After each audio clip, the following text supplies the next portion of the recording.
Hello, this is the grumpy old bass player talking at you. I was going to try to make a quick video of my basses. I made one video already and it was 20 minutes. I was like, wow, nobody's going to watch it for 20 minutes. So let me see if I can speed it up a little bit. I decided over the weekend and I'm done buying basses, hopefully for the rest of my life, but who knows, maybe I'll buy something eventually if I have to replace one or something like that. I'm happy with what I have. So let me start with the first one.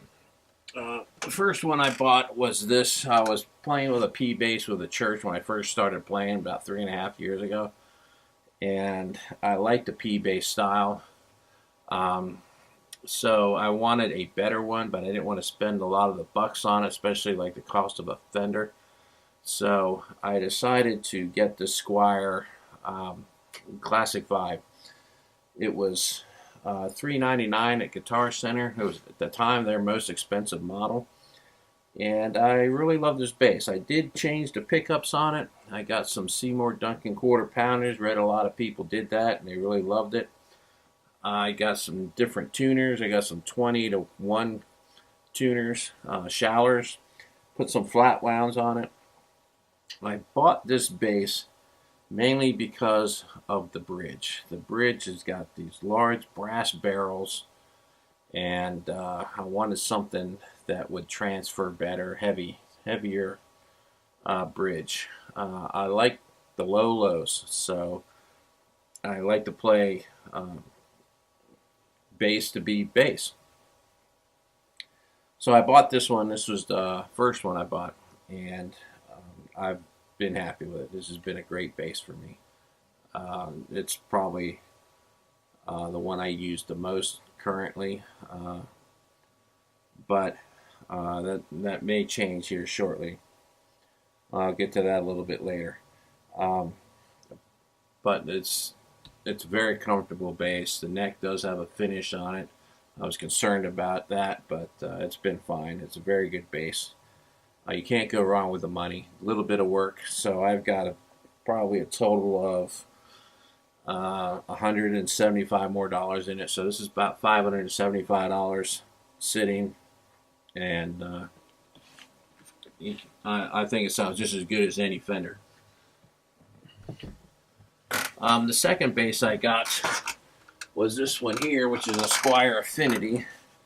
Um, I don't really play that this much. My son surprised me at Christmas and got me this, basically because he thought I needed a second bass so that when we're doing a show, I can have it in a different tuning. Um, don't have to spend time tuning, just switch basses. So he bought me this one, and it's an okay bass. It's not up to the standards of the other Squires, but, or I should say that Squire. The neck is finish is not that heavy, which feels pretty good, but you can feel the frets. The fit and finish of it's, is okay. I have not done any work to it. As you can see, the bridge is pretty standard, inexpensive bridge. Never been a big fan of the J pickup close to the bridge. It's just been too bright for me, normally saying. But it's my son gave it to me. I'm not going to get rid of it, and it plays well. I mean, there's nothing really wrong with it. Really good beginner bass. It was $169 at the time. I think they're about $199 now. But it's something if you want to get a bass and just to try it out. This will do the job for you.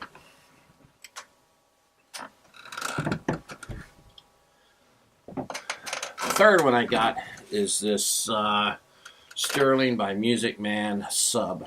I actually went in to look at a sub. Kept seeing a lot of stuff about subs that they were, I guess, part of the big five basses that were used in rock. I was looking at a more expensive model than this one. It was still a Sterling, but it was more in the $500 range. the setup on it wasn't good at all. And I tried playing this one, and this one sounded good at the store. Once again, Guitar Center. So I got this. It does have the active EQ, even though it's just bass and the treble. The one big pickup. The neck's comfortable. Once again, not a thick finish on it, so my hands slide pretty decent. It's not, you know, unfinished, but I don't sweat a lot, I guess, in my hands when I play. So and I have not done anything to this either. This is the bridge that comes with it and all that, and it plays awesome. I mean, it's got that growl that you would get with a Stingray, and this is the only bass I have really that I would use for a different sound. I use this one generally in the band because I think this will probably do better for a live show. But I'm not opposed to, you know, pulling out a P bass either for a live show. But this will cover more genres, I guess you could say. Some of the more modern music better than the P bass. I guess it depends on which band you're talking about playing. So it's a good bass. $299. It's really a very good bass. So this is the one I just recently got, which prompted me to decide that I don't need to buy another bass. This is a Fender Standard. It's a Mexican-made one. This is used. I got it for $400 at Guitar Center. I wasn't really looking for a bass, but I was in there with my son, and we were just looking at stuff, and this was there, and I started playing. I was like, wow, this thing feels great. It was set up really well by the previous owner. So I started playing it. I had an Ibanez for a short period of time that I was thinking of keeping, but I was going to alter it. I wasn't happy with some things about it. Another inexpensive Ibanez, or inexpensive bass, I should say. It was an inexpensive Ibanez, and but I was never a big Ibanez fan. So when I played this, I was like, at the time, I was like, gee, I got to get this. I'm going to bring back the Ibanez and get this one. And this is now probably soon to be my number one. I did have to buy a knob. It was missing a knob. I changed the neck plate.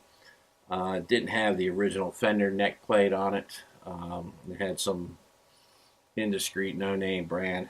So I changed that because I don't know, I wanted to show it off, I guess, a little bit. And then I bought a high mass bridge, Fender brand actually, and this bass is basically everything I want in a bass. It's the simplicity of a P bass, the low lows that I like to have, and it's not heavy. You know, it's got the alder body, which alder is not heavy.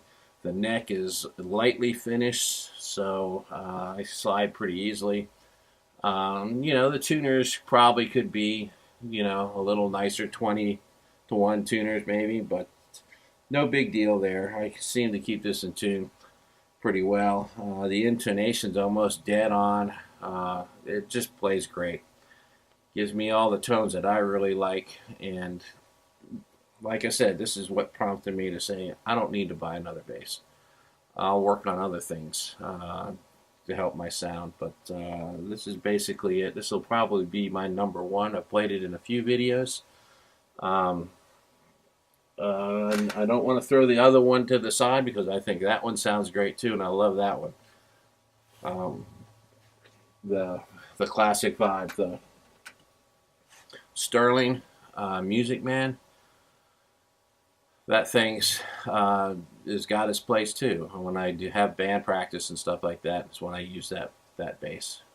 So I don't really need anything else. So, anyways, hopefully y'all do the same thing. I'm going to move on to other things, microphones or just other types of equipment to get my sound now. Thanks for watching.